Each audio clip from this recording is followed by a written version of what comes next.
Mode. All right, welcome to Designing Instruction for Students with MSD or Autism. We're going to, I wanted to introduce myself. I'm Laura Ferguson with the Kentucky Autism Training Center, and I put this in PowerPoint in conjunction with Deborah Myers, who's out of GREC, so I wanted to give her some kudos as well for the presentation. But feel free to ask questions or make comments at any point throughout the presentation by typing your question in the question box and clicking send. If you cannot see the question box, click on the orange box with the white arrow in the upper right corner of your screen to open the question box area. I will be answering all questions at the end of the presentation. So today I really wanted to talk about how we could really design instruction and teach kiddos with prompting procedures on identifying new skills, and those skills we want to teach those individuals with autism. And I put the MSD because this also can be used for our wide variety of students and individuals in our home. So today we're going to mainly talk about prompting procedures. So today we're going to talk about how we can use those prompt procedures to teach new skills or to incorporate teaching those old skills that we've been trying to teach forever, and how to increase that skills with our individuals that we work with or we live with on a daily basis. So when we're thinking about prompting and trying to understand what prompting is, when we really when we look at the definition, prompting is really anything that's going to ensure to us that a student or child emits the target response we want them to.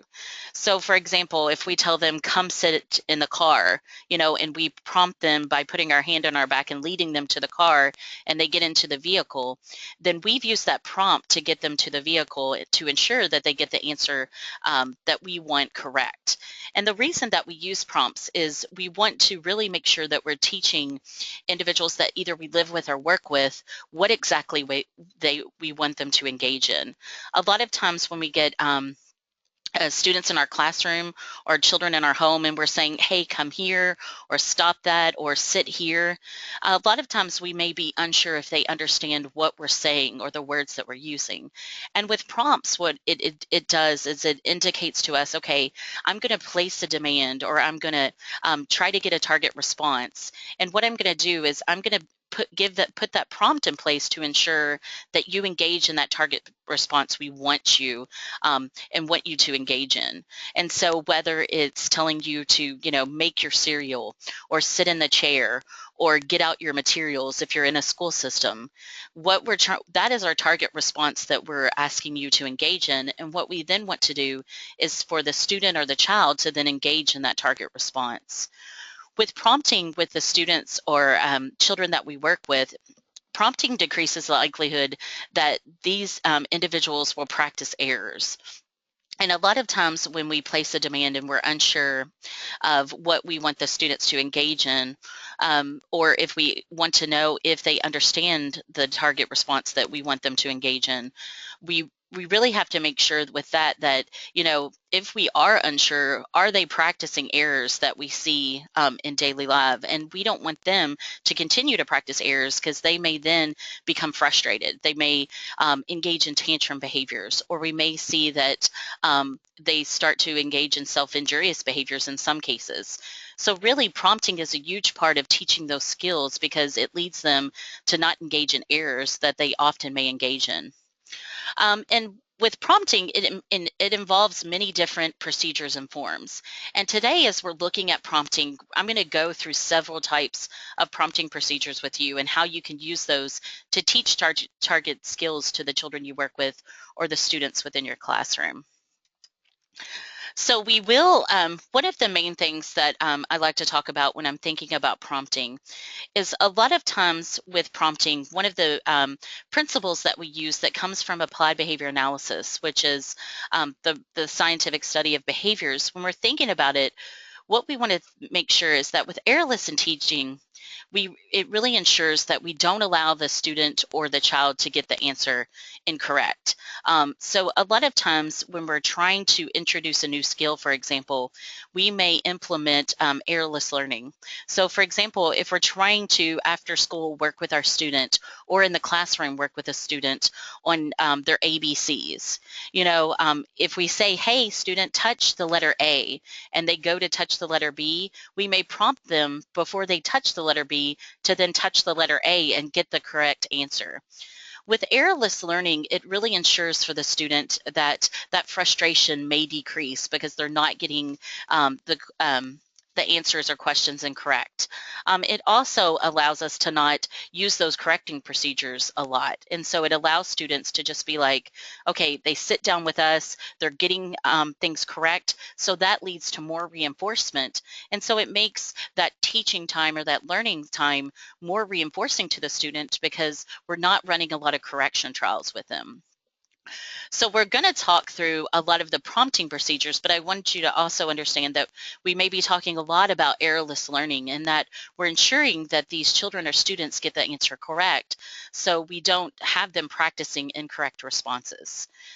So within that, with errorless learning, it really increases the time available for the instructor to engage in teaching rather than correcting the students.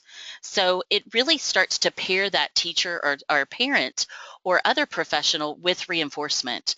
So when you think about the individuals that you hang out with or that you engage with on a daily basis, you tend to be around the individuals that reinforce you, not that constantly correct you, like, why are you wearing that? What are you doing? Why are you engaging in this behavior? And so with errorless learning, it really allows the instructor to engage in that teaching rather than constantly correcting the student. And then it will make the student or the child or that we're working with want to be around that instructor a little bit more because they're constantly receiving more teaching time and reinforcement than they are getting corrected by that professional. It also, we see with research that it reduces the student's frustration and inappropriate behaviors by increased opportunities for receiving that reinforcement. And today we're going to talk a lot with prompting procedures. One of the big things that we often hear about when we're talking about working with individuals with autism or MSD is that we want to make sure that we're using reinforcement procedures. And with reinforcement, it's using anything that makes a behavior more likely to occur. So whether that's a high five or a sticker or a Thomas the Train, whatever is reinforcing to that student, we want to make sure we have that type of knowledge in our base so that we can reinforce those correct answers to make them more likely to occur. So today, as we get into prompts and talking about prompts, we're going to look at them in two types and categories. And the first one that we see is that stimulus or antecedent prompts. And when we're thinking about that, these are things that we can put in place before they're going to engage in that answer, or we put in place within the stimulus itself. And we'll take a closer look at that as well. And the other one we're going to look at is those response prompts. So as we go through the prompts and prompting procedures, we're going to look at them in comparison to these two. Or will they be stimulus or antecedent prompts, or will they be response prompts? And how we can kind of use those to teach new skills for our individuals with autism. So the first thing that I want to show you looking at antecedent versus response prompting is this type of slide. And when we're looking at this with antecedent prompting, it's the manipulation of the target stimulus or instructional materials. So for example, the prompts is going to occur in that first box that's highlighted. So we're going to use the prompt within that stimulus that we're presenting to the student or the child that we're working with. Then they're going to engage in the target response, and then we're going to put a consequence in place. So say, for example, this target stimulus right here was for the student to copy material. Then our target stimulus may be that we put dot-to-dot words there. So the prompt occurs within that target stimulus. The student then copies the material that we put in front of them or highlights it. And then the consequence may be that we give them a high five or tell them fantastic work. So looking at that a little bit differently, another way that we can use prompts with individuals with autism is within response prompting.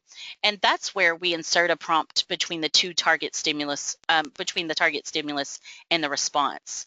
So that looks a little bit different. The prompt wouldn't occur if you look down below in the target stimulus, but the prompt would occur right after we present the target stimulus, or in conjunction with the target stimulus, as we'll look at a little bit later.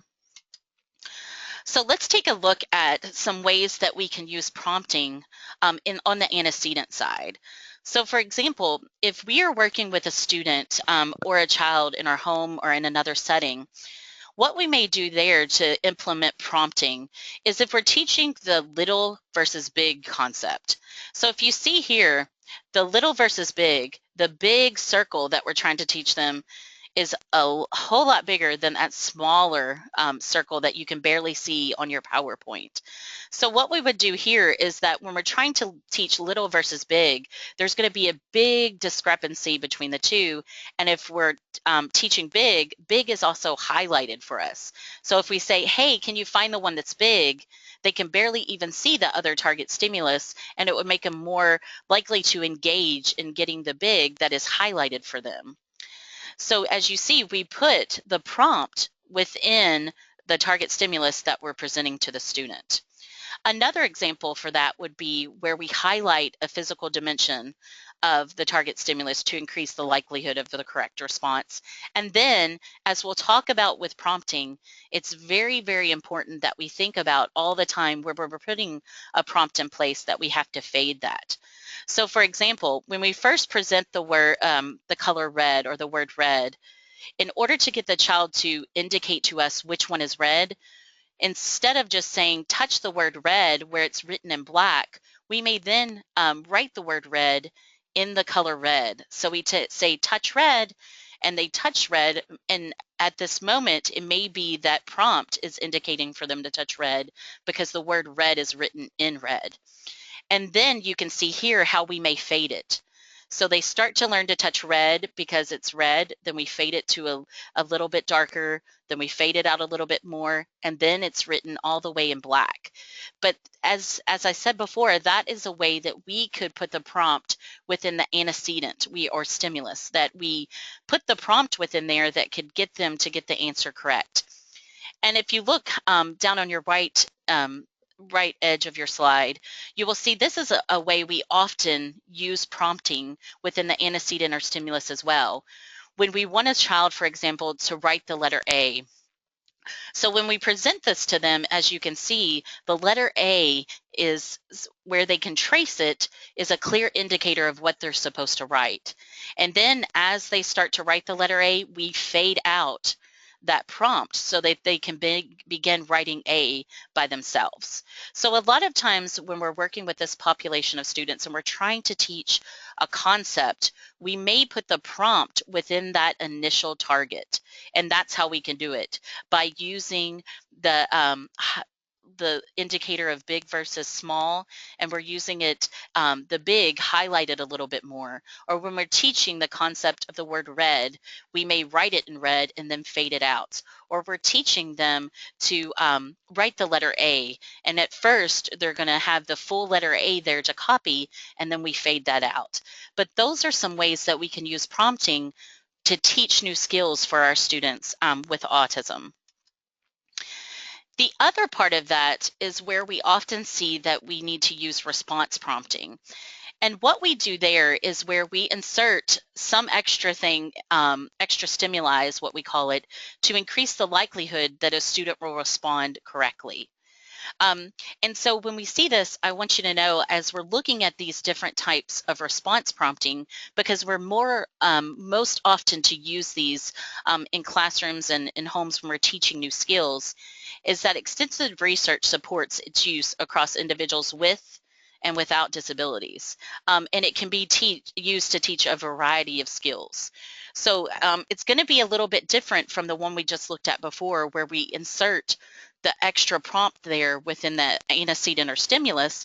But now we're going to look at that we present the stimulus. Now we're going to give you a prompt to help you get the answer correct. So let's look at what type of prompts we can use. So again, we said that stimulus that is added to make a person more likely to get the desired response. And what could those be? So we can see them as a verbal prompt. And so, for example, if we say, hey, what is tomorrow? Tomorrow's Friday, and we give them the verbal prompt there. We can also see that a prompt can be used as a gestural prompt. So we say, hey, I need you to drink out of your cup, and we gesture towards the cup on the table. That wouldn't be where we're touching the cup, but we may gesture to where it is to indicate where you need to go to get the item or activity. We also see this within homes or school settings as a physical prompt, and this may be where we say, hey, I need you to put the blocks in the bucket, and we physically prompt you to put by hand over hand, physically prompting you to put the items in the bucket. We may also see this as an imitative or modeling prompt, and that's where we say clap your hands, and we model for you what clapping your hands would look like. Or if we say stand up, and we show you what stand up may look like. We also see a lot of times that we, in classrooms and home settings, where we use those visual prompts. So we say, I need you to stop, and we may hold up a visual sign of a stop sign to indicate when you need to stop. We also see that I use this a lot when I'm teaching young kids to start learning discrimination. But for positional prompts, for example, and this may be where we're teaching a student or a child that we're working with to find the letter A. And so we have A and B out there, and we push letter A a little bit closer to them, so it's positioned a little bit closer, and we say touch A, and they're more likely to engage in touching A because it's closer to them. And then we kind of fade that by moving it back. So those are some of the prompts that we maybe see that are used to teach kids those skills that we want to look at. So let's look at an example of how we've seen prompts used. And one of the examples I wrote here is you have just introduced a child the process of pulling up their pants. So the first time you require them to use physical prompts to assist, you then place a demand for a child to move to a specific area, and you use a gestural prompt to point to that desired area. So in the first example with the student or child that you're working with, you want the child to pull up their pants. So you may, after they've used the bathroom or they're going or they're changing, you want them to then pull up their pants. So a target response that you want them to engage in is the pants being pulled up.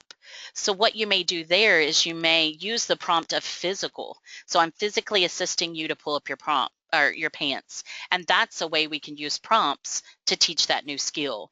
Now, again, like we said before, and as we looked at the response prompting procedures, we're going to talk about how that has to be faded, right? Because then we may see that if we don't fade those prompts, we get kids who become prompt dependent. So they go into the bathroom to use the restroom, they sit on the toilet, they stand up, and they wait for you to then physically prompt them to pull up their pants. So we have to make sure that when we're looking at this, how can we then make sure we're fading the prompts to get them to be more independent towards that skill or activity we want them to engage in. The other thing, looking at the next example that I kind of read to you, you see you place a demand for a child to move to a specific area. So for example, you say, I need you to go to the block area. And so you use a gestural prompt. So you may gesture over to the prompt area or the block area and show them that desired area that you would like them to go to. And again, that prompt needs to be faded as well, because we want to make sure that every time I indicate for the child to move about the classroom or move in the home setting or wherever you're working with the individual with autism at, that we don't have to gesturally prompt for them to go to those different areas or wait for a gesture prompt, that they soon learn that anytime she says block area, I go to that location. So when we're looking at it, I'm going to show you on the next slide a little bit about prompting hierarchy. And a lot of times people have discrepancies of where prompts fall in the prompting hierarchy, but I want to make sure that you understand that there are different types of physical prompts. There are different types of verbal prompts. So we're going to look at some ways that individuals use prompts and the hierarchy that you may see.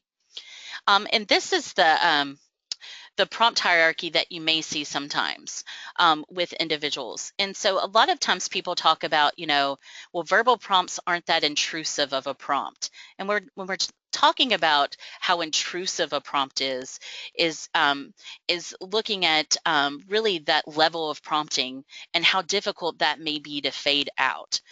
So when we're thinking about it, verbal prompts can be very intrusive because they may be very, very difficult to fade out. And I say maybe, but they are very difficult to fade. Because if you think about it, if you say, hey guys, tomorrow is Friday, what's tomorrow? Are you going to use that partial prompt to kind of teach them and to fade that out? So sometimes, a lot of times, we see that we overuse verbal prompts with our individuals with autism, and they become very, very difficult to fade. I was working in a high school setting, and we had a student, that they said, oh my goodness, he comes into the classroom, he knows the behaviors to engage in, but he waits for us to tell him what to do. So he would walk into the classroom, kind of stand in the front of the classroom, and he would wait for them to say, now it's time to hang up your backpack. And if they didn't say it, they tried to wait him out a day, one day, to see if they could fade it. And he stood up there for 5 minutes, and they finally had to move on. And they said, "Time to hang up your backpack." And he went and hung up his backpack.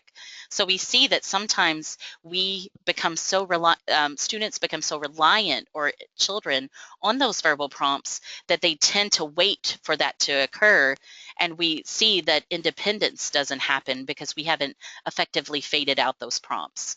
So we see sometimes that we can move to a partial echoic with some of our kids, what letter, or what does this say? Ah, and then they can say apple. We can see full echoic prompts are happening there. We see gestures we talked about. We see modeling.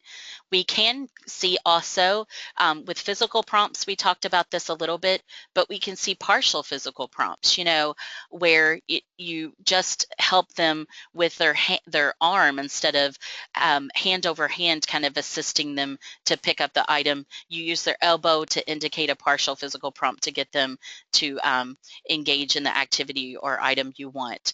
So we see sometimes also that there can be partial prompts to those physical and verbal or echoic, but we also see sometimes that we can have indirect versus direct prompts. And with indirect prompts, what we see is that you can give a prompt, but you can give an indication of what it's going to be, but not the whole answer.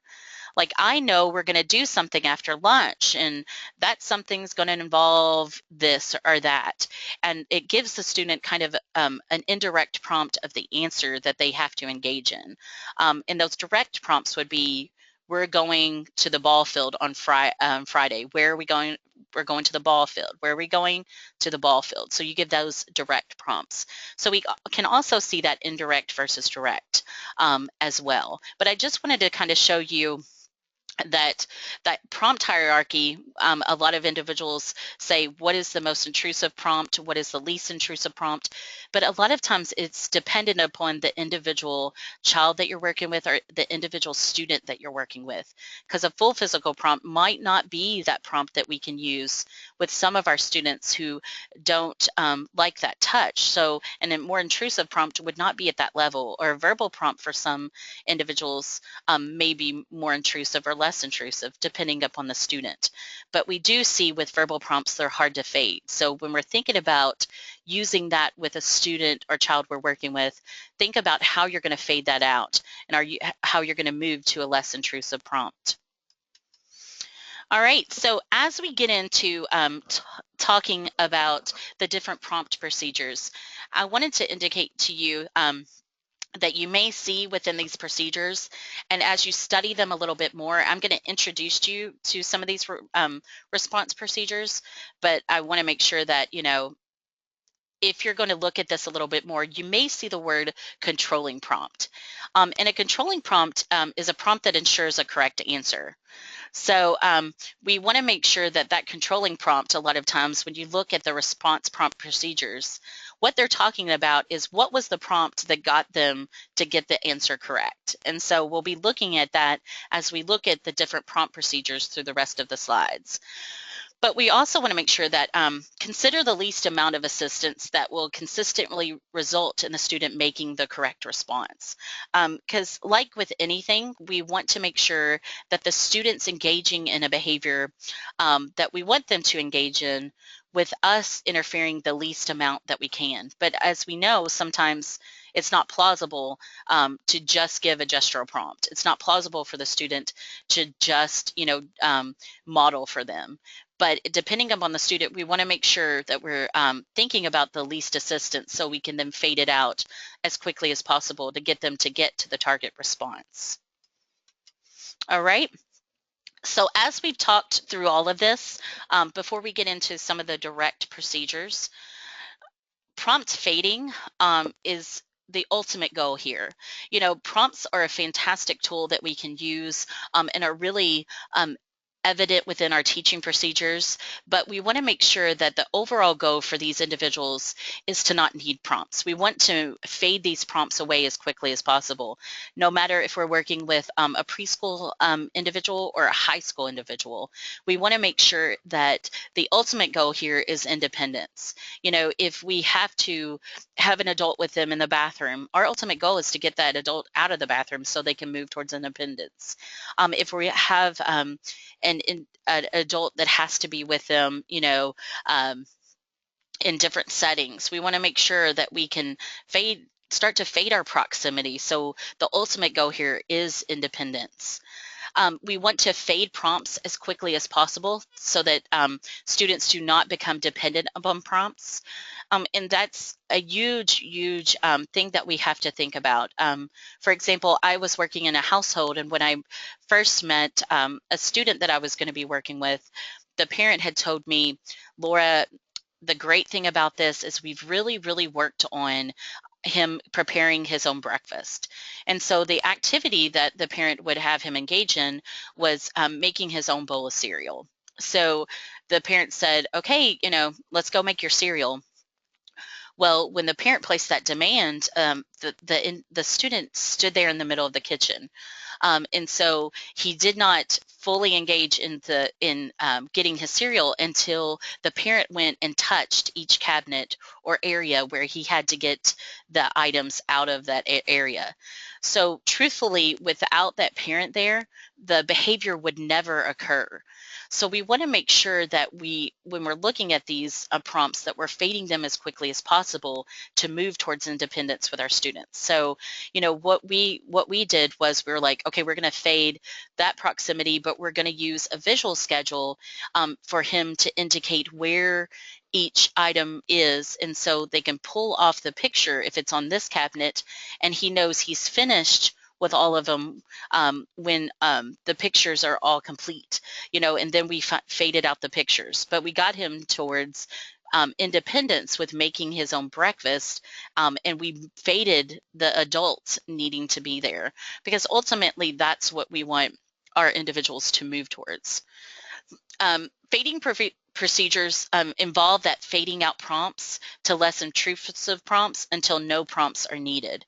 And with some of our students or children that we work with, whether it's in schools or the home, what we see a lot of the times is that some of our students may need full physical prompts at the beginning, whether it's during cleanup time in a classroom or whether it's cleanup time in the home. We may say, it's time to clean up, and we may need to physically hand over hand teach them how to clean it up, but we soon want to make sure that we are fading, if we're hand over hand, maybe fading to the wrist, and then we're fading to the elbow, and then we may move to the shoulder.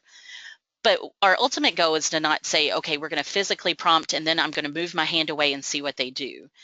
we want to make sure that we are gradually fading out those prompts so that student or child could get towards independence. But we don't want to then frustrate them by saying, we're going to give you all this help and then move away and you have none. So think about how you can gradually fade out those prompts to teach new skills for those students as well. You want to begin the prompt fading process as soon as possible. A lot of times people say, well, does that happen in a day? Does that happen in 3 days? Does it happen in a week? A lot of times we can fade those out, within a day. Sometimes we can fade them out within, an hour. It's dependent upon the student and how we're fading those prompts and how often we're prompting them. But you want to make sure that you're fading that out as soon as possible. With my students who need hand over hand, a lot of times I look at, how much pressure am I applying? Can I apply a little bit less pressure and then move up the elbow? But think about in your head, what was the prompt that I put in place this last time? And how can I make this a little less intrusive to then fade it out so that they're moving towards independence? So like I said just now, that may involve variations in touch. And if the prompts are not faded, this may lead to prompt dependency, where the student or child cannot complete the task without prompts. So no matter the age of the children or students you're working with, think about how, if I'm asking him to put up his backpack, or when he comes home, I'm having him put up his jacket, but every time now I have to physically prompt him, to hang that up or to do that. Well, think about, what prompt did I put in place? And how can I start to gradually fade that away? So think about what prompts you're using with the individuals that you work with at this time, and think about that fading process. All right, so for the last part of the presentation, we're going to look through different basic prompting procedures. So I'm going to go through all of these because I kind of want to introduce you to them and look at them in a way that can kind of break this down for you.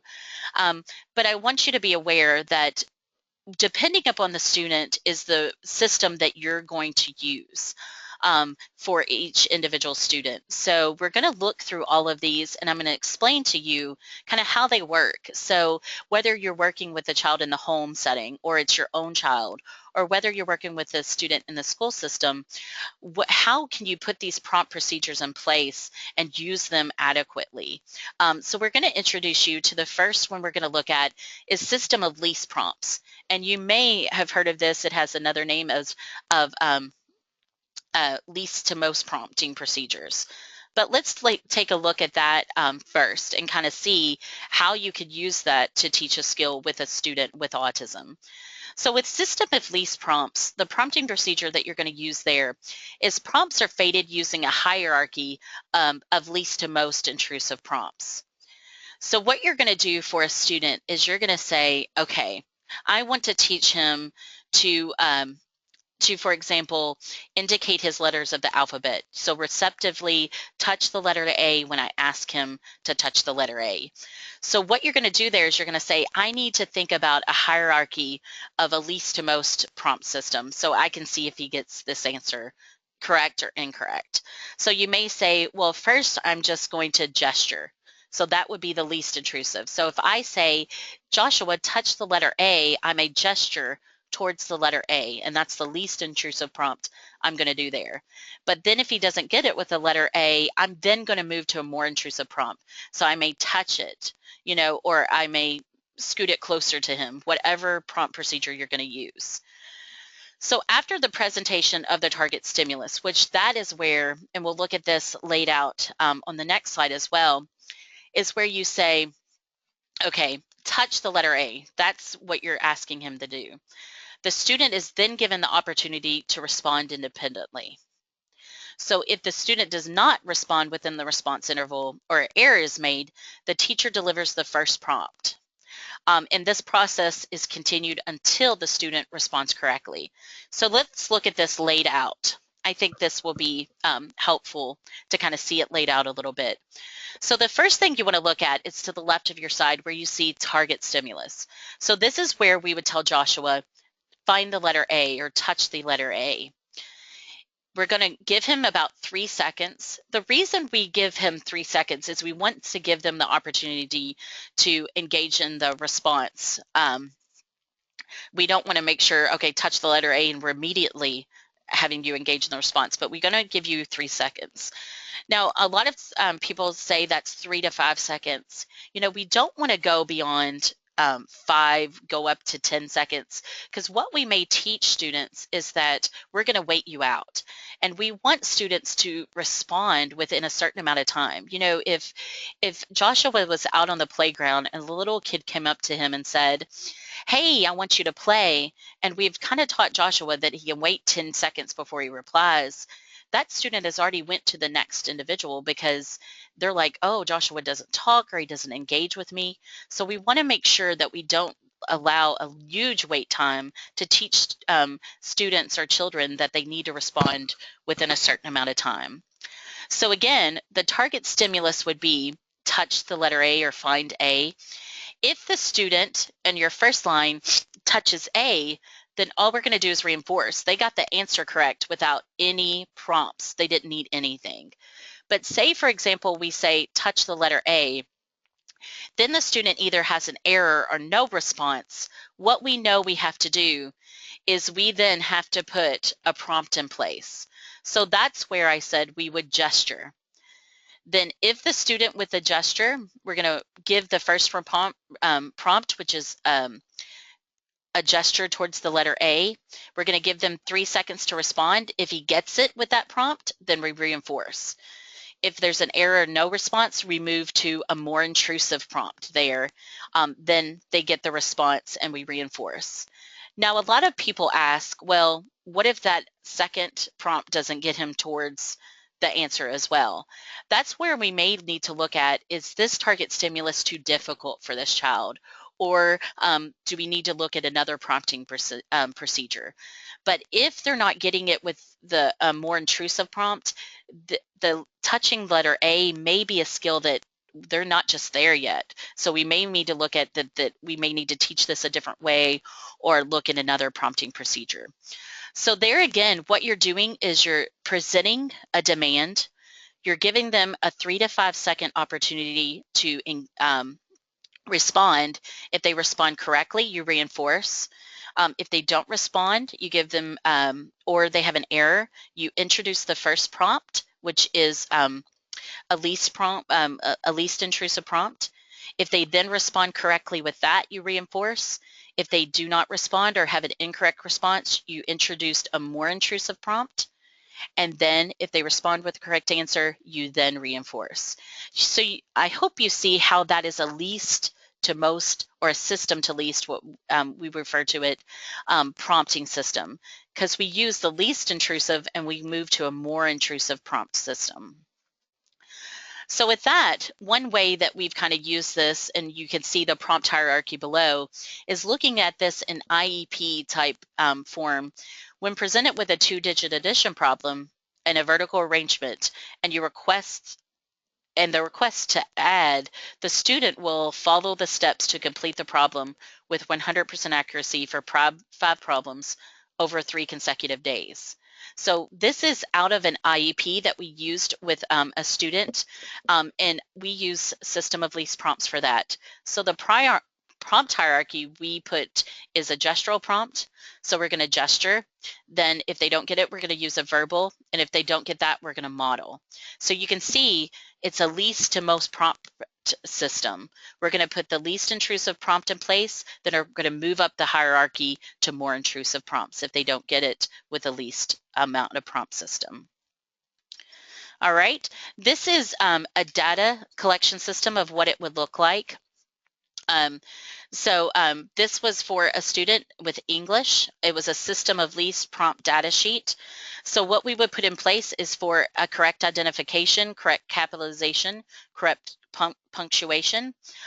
Is we would do the date. We would look at what type of prompt the student needed in order to get these correct. In the body, in the closing, and in the opening of the English paper, what kind of prompts were needed. And the reason that it's important to look at the data with the system of least prompts and all these prompt systems is to indicate to us, are we moving towards a fading system? Are they learning a new skill using this prompt procedure?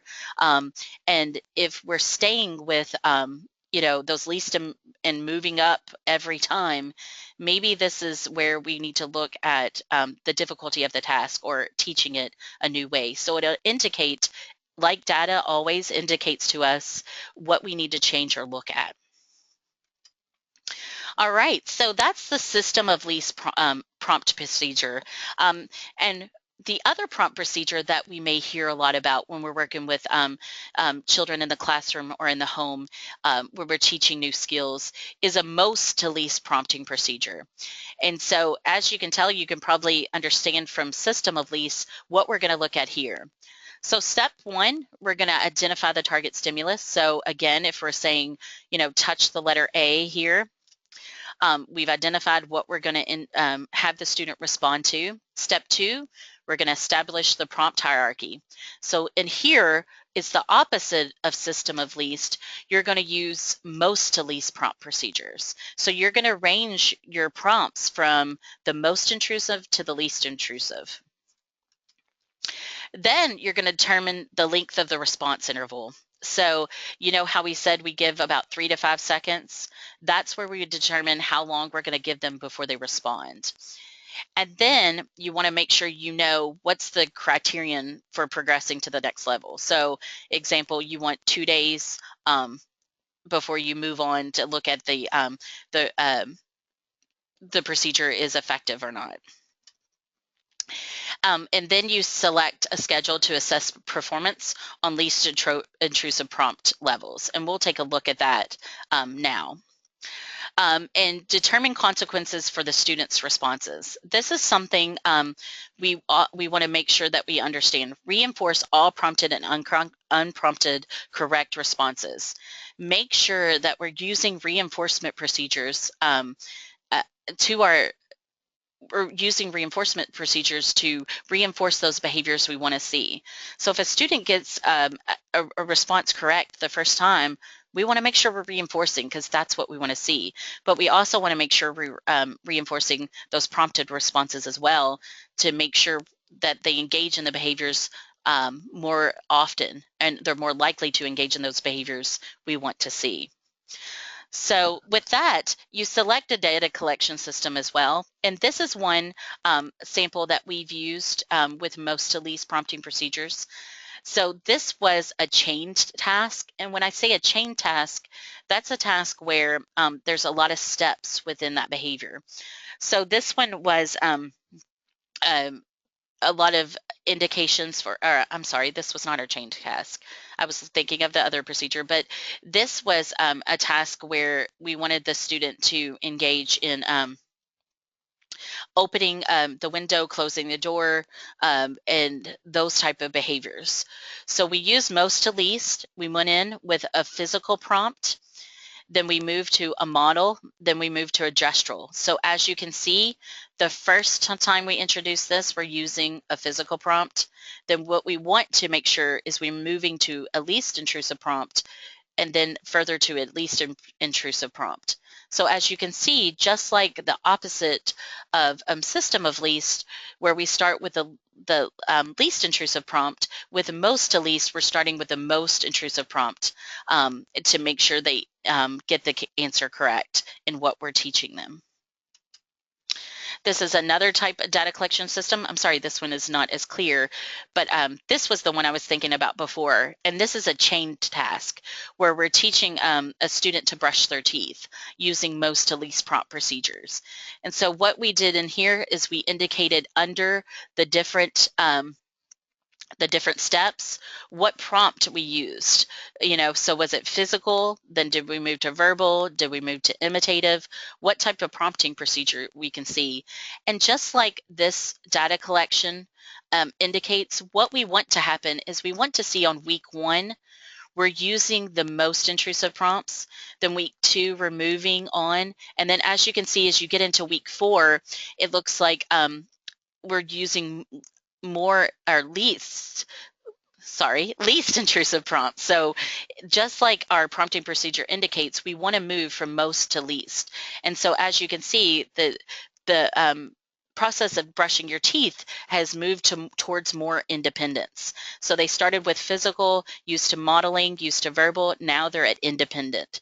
And that's what we want to make sure happens, that with most to least prompting procedures, we're teaching that skills and fading it out so we can fade those prompts so they can get to the behavior independent, and we're moving those adult instruction and prompts away. The other type of prompting procedure that we may see is something we call simultaneous prompting. It's one of the newest response prompting procedures, and it was developed at the University of Kentucky, so right here in the home state. But what we saw is that it demonstrated to be effective across disabilities in discrete and chain task. And what we mean by discrete or chain task is a discrete task you see has a demand, a response, and then a consequence. With chain tasks, there may be, such as we saw before brushing your teeth, where there's a lot of steps involved in that demand of brushing teeth. Excuse me. So since we saw that effectiveness with individuals with disabilities, simultaneous prompting is a prompting procedure that can be widely used, and that its implementation system is not difficult across different domains. And what we saw is it may be easy to implement because teachers do not have to deliver those multiple prompts, or not just teachers, but when we're looking at speech therapists, or we're looking at parents, and we may see that we can move it on to a different type of prompting procedure. So what we see here is during training with simultaneous prompting, a controlling prompt is always delivered immediately following the target stimulus. So learning is assessed during these probe trials that we can conduct. So what we're going to do when we're talking about probe trials and conducting before training, what you want to do, for example, is if you're trying to teach your child or your student to touch number one, what you're going to do is, what a probe trial is when you say, I'm going to use any prompts, and I'm going to see, can they touch the number one without any prompting whatsoever.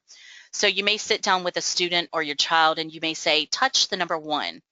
And if they don't touch the number one, then we may see that, okay, this is something I need to teach.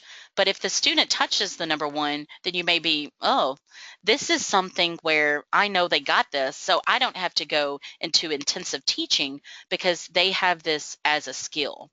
So with probe trials, what it indicates to us is, you may, whatever you do for your data, you may run 3 probe trials and say, touch one. They either touch the wrong number or they don't touch one at all. You may run it again, touch number one. They may touch the wrong number or not touch one at all. And then you may run it again and just see, okay, they got 3 no's in a row.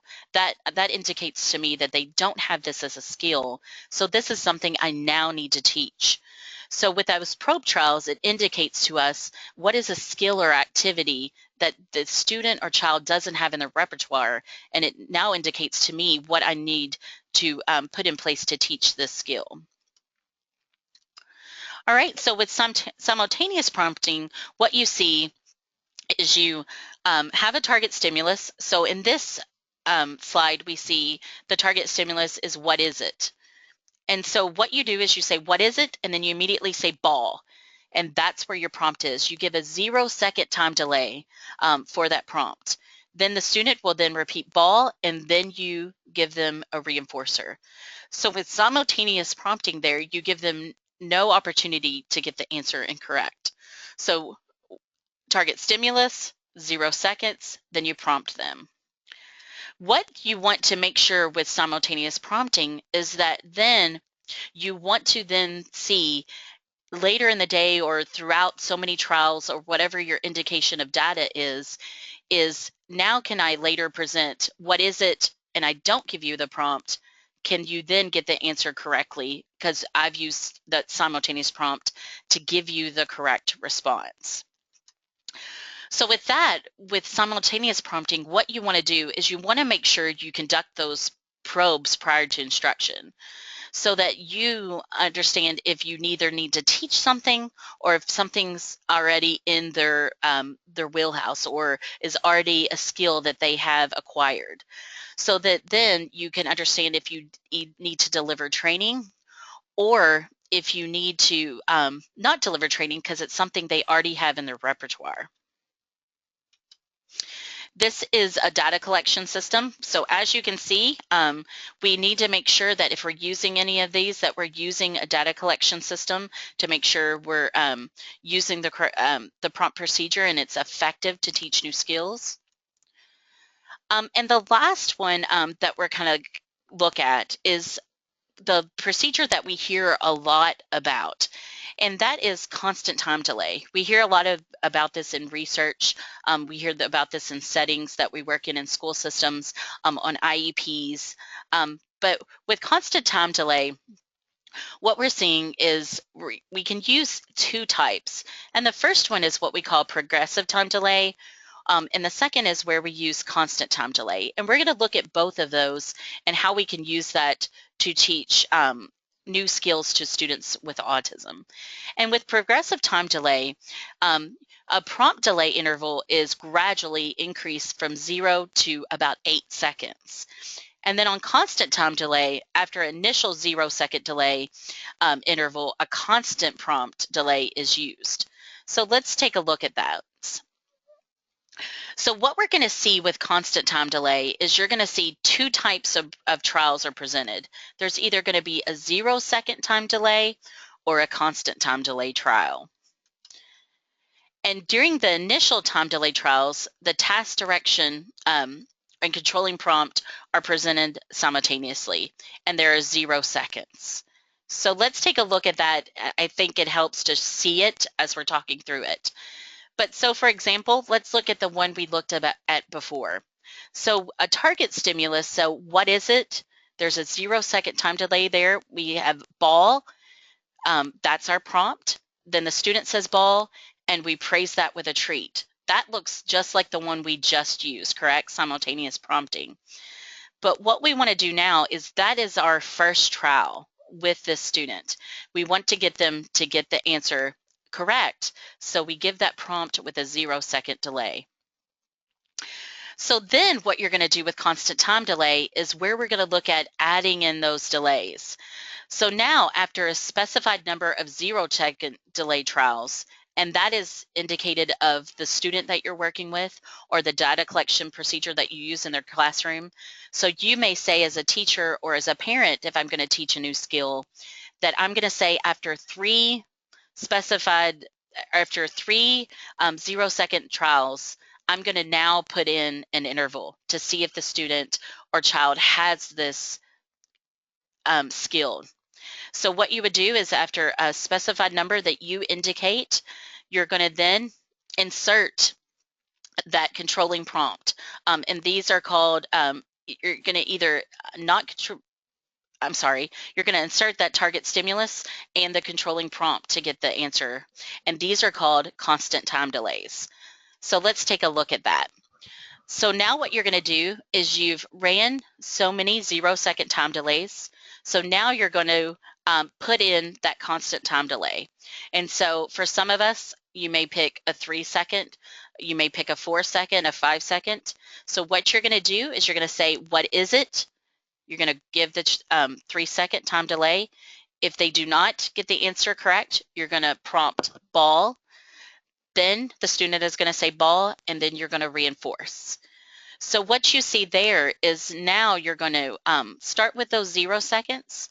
Then now the constant time delay in there is going to be that 3 to 5 second interval that you give them before they respond. So what you want to then teach them is, you know, I've taught you this answer using a 0-second time delay. Now I'm going to put a delay in there to see if those 0-second trials taught you the response.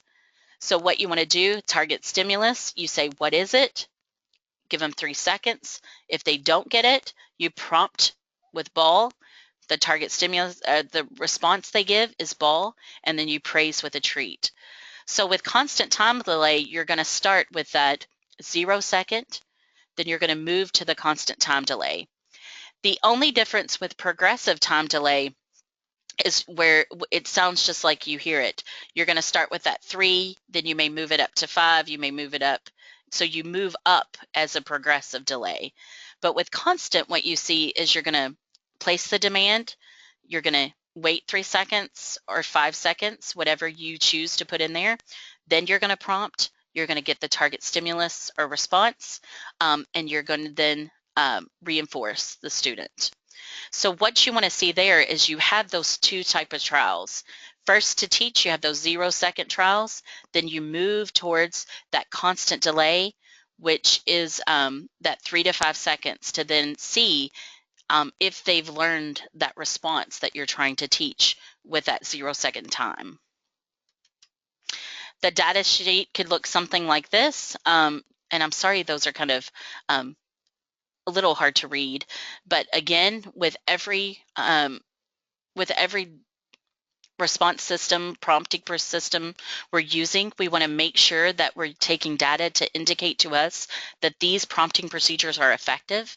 Because like we said, we don't want to use anything that's ineffective, and we want to make sure our students are moving towards progress and moving towards independence. So we want to make sure that what sheet we're using, we're going to teach take data to make sure that prompting procedure is correct. And whatever sheet we're using is something that's easy and accessible to take the data on. So with that, a program that you could use constant time delay with, not only one of them, you can use it with many systems, but you could use it with expressive labeling.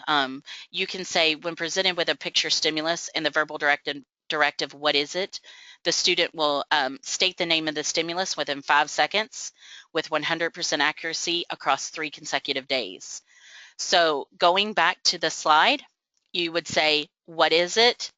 You teach with that 0 second, then you'd move towards what is it, putting that 3 to 5 seconds in there. They do not get this target stimulus, so you give the prompt of ball, then they respond with ball, then you use praise to reinforce them. So again, you can use this with a lot of different activities, such as expressive labeling of letters, expressive labeling of numbers, expressive labeling of items, activities, but you can also use this with a lot of different programs. So we've taken a look at those type of systems. I've kind of scraped the edge of them, but I wanted you to have something within your grasp of kind of how those procedures take place, and kind of hear how you can use them to teach new skills. But if you're thinking about using those systems, take a look at your individual student on what system you may use. Because, for example, if you have a student that has some fine motor issues and some physical disabilities, most to least may be what you want to start with. But you may want to look at system of least prompts, because it makes it's easily accessible to kind of use least amount of prompts and then move towards up the hierarchy. Or you may say simultaneous prompting is something I didn't know a little bit about. I know with this indication you may have to look at this a little bit further, but I wanted you to kind of understand how you could use those prompt procedures to teach new skills for kids with autism. Prompts are highly, highly effective to teach those new skills, but like I've said throughout the whole presentation, using these skills, we want to make sure that we then fade them out to make sure that these kids move towards independence. Because ultimately, we want to make sure that that's our goal, is that even though we're using these prompt procedures to teach new skills, that we're moving them towards independence within the home setting, classroom, wherever we're working with this population of students. All right, I had a reference page because I want you to have the ability to kind of look back and see where we got some of this information, but feel free to use that page as well. And then I'm going to open it up to questions. So if you have any questions, use the question box and let me know. And I'll wait a few minutes, and if we have no questions, I'm going to leave it with my email address, and feel free to send any questions. Okay, she's not able to download the PDF. Okay, we'll email the PDF to you. I'm sorry that you weren't able to download it. We'll email that to you directly.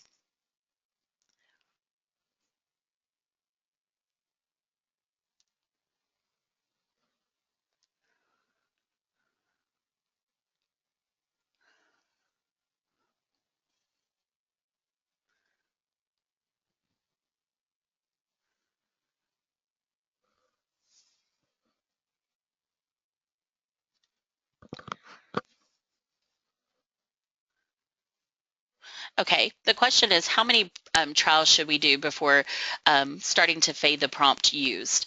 I would, within the trials, immediately trying to start fade the prompts, depending on what prompts you're using. So, for example, if you're using a physical prompt and you're using hand over hand, I would immediately try to start fading that prompt as quickly as possible. We can't say, after 3 trials, fade the prompt because we don't want to make it to where we're indicating to students when prompts will be faded. But we want to make sure that, for example, if you're using hand over hand, you immediately start to maybe fade the amount of pressure you're giving that hand and then moving up the elbow. But you want to fade those prompts as quickly as possible because we want to move towards independence. So there's nothing that says, 3 trials, 2 trials, which is always difficult for us. But I always tell people as soon as you can, if you're using a verbal prompt, try to fade that out as quickly as possible, which they are hard to fade. But if you're using a gestural prompt, you may be over exaggerate with that gestural prompt to go over there. Well, fade your hand back as soon as possible and your exaggeration with the gesture to try to fade those prompts out as quick as possible. Thank you for your question.